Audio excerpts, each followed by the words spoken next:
রমজান মাস আসলে আমাদের বেগুনি খাওয়ার ধুম পড়ে যায়। ইফতারিতে আমরা তো বেগুনি ছাড়া কিছুই বুঝিই না, কিন্তু সব সময় কি একই রকম বেগুনি ভালো লাগে? আজকে আমি আপনাদের মাংসের পুর দিয়ে বেগুনি বানিয়ে দেখাবো। দেখুন, তাহলে কথা না বলে শুরু করে দেওয়া যাক। গোল বেগুন দিয়ে মুরগির মাংসের পুর দিয়ে আমি এই বেগুনিটি বানিয়ে নেব। দেখুন, প্রথমে আমি মুরগির মাংসের ভিতরে লবণ, সাদা গোলমরিচের গুঁড়া, রান্নার তেল, সয়া সস এবং টমেটো সস দিয়ে ভালোভাবে মিশিয়ে নিব। এরপর পেঁয়াজ পাতা কুচি করে সুন্দর করে ছোট ছোট আকারে এগুলোর সঙ্গে আমি মিশিয়ে নিব মুরগির মাংসটি। ভালোভাবে মিশিয়ে নিয়ে এর মধ্যে দিয়ে দেব একটি ডিম। ডিমটি দিয়ে আরও সুন্দরভাবে স্মুথ একটি পুর বানিয়ে নিব। এই পুরটি আমি ছোট ছোট আকারে বেগুনের ভিতরে দিয়ে সুন্দর সুন্দর করে বেগুনি ভেজে নিব।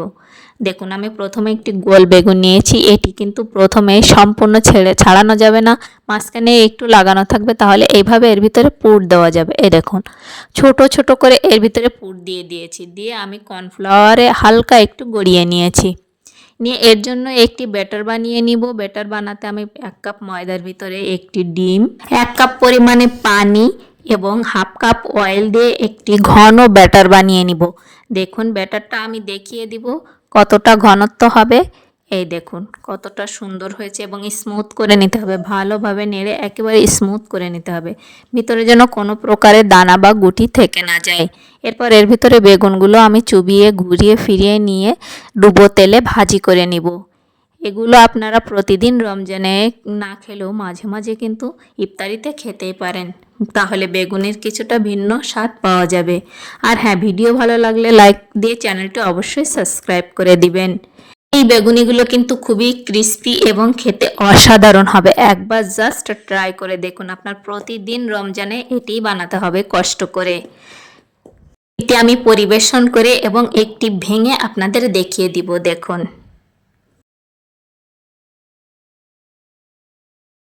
2 নম্বরে যে বেগুনিটা মাংসের পুর দিয়েছি, এটার জন্য অবশ্যই আপনাকে একটি লম্বা বেগুন চুজ করতে হবে। এইভাবে স্লাইস করে কেটে নিতে হবে। স্লাইসগুলো কিন্তু খুবই পাতলা হতে হবে।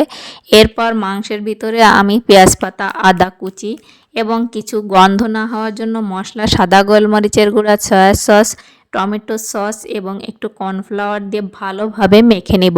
এটা কিন্তু বিফ, তাই একটু যাতে গন্ধ না হয় সেজন্য মশলা একটু ভিন্ন রকম দিতে হয়েছে।